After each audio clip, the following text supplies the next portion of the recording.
Thank you to Respawn. Yesterday I was able to ask them a few questions about Apex in the future, including buffs, and at the same time we got a brand new update.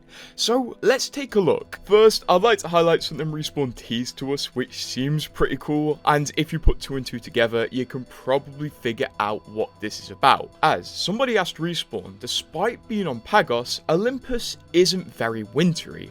Why? Which I guess is a fair criticism. There are some parts of the map with snow, but the map hasn't been overhauled on a whole with snow.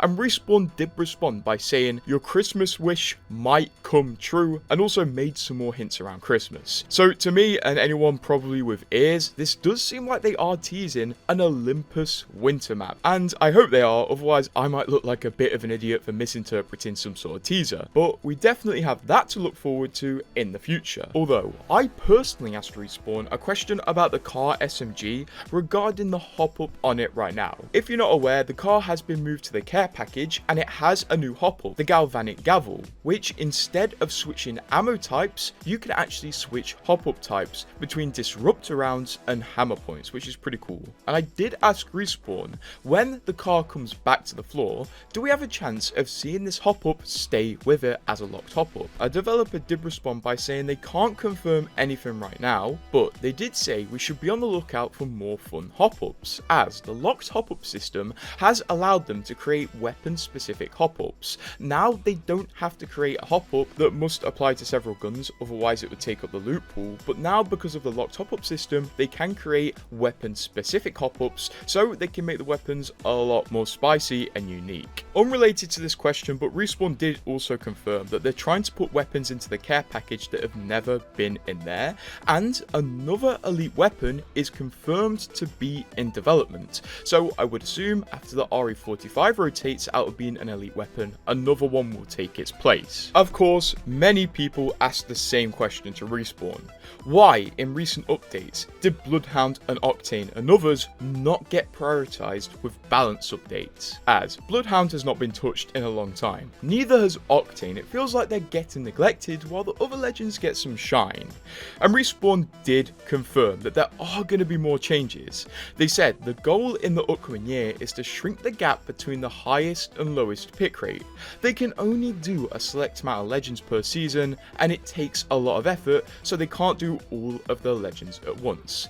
They're not done, and in the new year they plan to make even more legends viable. When asked about specific legends, Respawn did tease something was going to happen to Octane in the future, and regarding Catalyst, they did say they are looking at Catalyst. Also, the exact quote they said regarding Octane is, Octane has long remained pretty unloved, but maybe it's time for that to change. And honestly, I expect an Octane change to happen at mid-season. So my friends, it is happening. It's not over yet. In this Q&A, there was another pretty interesting question asked. Somebody said, is there any reason melee weapons are only for events and there are no permanent melee weapons?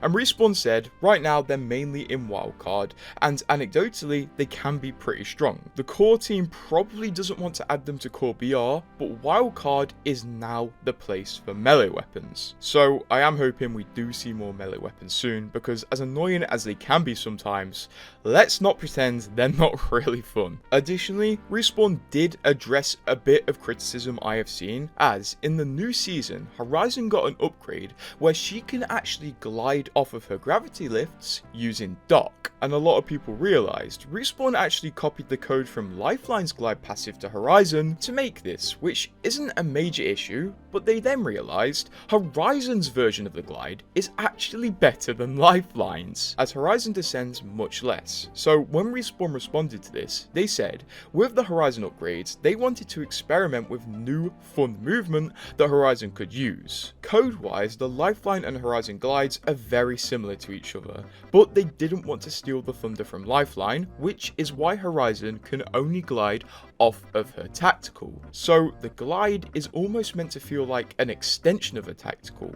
Lifeline's passive feels like a true passive as she can constantly use it, while Horizon's seems deliberate. While there is a little bit of borrowing, they want every legend to feel unique, which is fair, I guess. When a lot of people do see this comparison, they do rarely consider that Horizon can only initiate a glide off her tactical, and her tactical does not have a particularly quick charge time, and also many people may want to save their tactical for an actual fight rather than just using it to move around the map. So right now, it doesn't seem like Respawn want to address this really, as it is in its intended state as an extension of her tac. Another question was also asked in this Q&A about the Digi threat. If you're not aware, the wildcard mode, because it's more casual, has been bringing back many vaulted items from Apex, like the self-revive and the Digi threat. So naturally, Respawn were asked, is the Digi staying in wildcard, or could it come to pubs one day?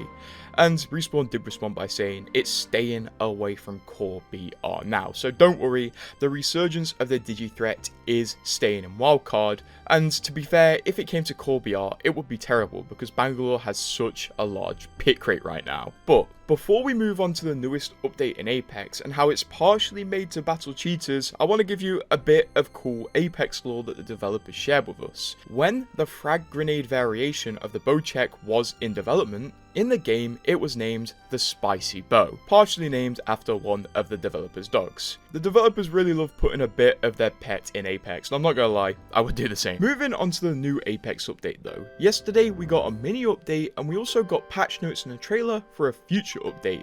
Jumping into last night's update, Respawn essentially pushed a load of small fixes to the game, which are massively helpful, as well as a fix to the pay-to-win mythic R99 animations. So they are no longer faster on the reload. Funnily enough, despite it being a small animation difference, his Watson was actually able to feel it and call this issue out, which is insane. Also, Respawn pushed a new change to the game. Now every game will have a match code in the bottom left of gameplay. So if you do report a bug, a glitch, or a hacker, Respawn will be able to reference your match and diagnose the issue a lot faster. So this will massively help them, not only in anti-cheat, but also bug fixes. As well as this, we finally got the trailer for the Supersonic event, which is coming out in 5 days now. This event is going to introduce Wildcard Olympus and a limited time R99 weapon variant where it shoots missiles. Respawn gave us more details in a set of patch notes here, and as I read these patch notes, I think they're a bit glitched because right now the thumbnails for all of the preview videos are cats, which I assume are placeholder images. Very cute regardless, I wouldn't be against Respawn doing this in all patch notes. So Respawn kick it off by saying Wildcard Olympus is coming, the new mythic R99 weapon variant is also coming, as well as a new set of wildcards for this event. Our first one's Burning Grubber, which leaves a trail of fire that deals damage over time when you slide, along for the slide where you gain a speed boost on the slide and sliding speed and range is increased, Extra Zippy where you refill shields and travel faster on zip lines and zip rails, Eyes in the Sky, which highlights enemies while airborne, the Quick and the Dead, which highlights quick moving enemies for your team, and Get Up and Go, where when a player revives a teammate, both receive a burst of speed. Also, Respawn have made some loot changes and they sound brutal. Now the alternator is in wildcard with the addition of the double tap pop-up and the return of disruptor rounds. So I'm not sure if this means Respawn are combining double tap and disruptor rounds, and if that's the case, that sounds insane. For the bow check, it's in rotation but with an explosive twist. Explosive bolts are now active, no frag grenades required, so the bow check's always going to be explosive. Also, the pulse blade throwing knife is returning as well. Of course, because this is a milestone event, we will be getting a new heirloom, and it's the dual katanas, which have several different variants. This is a universal heirloom, so all legends can use it.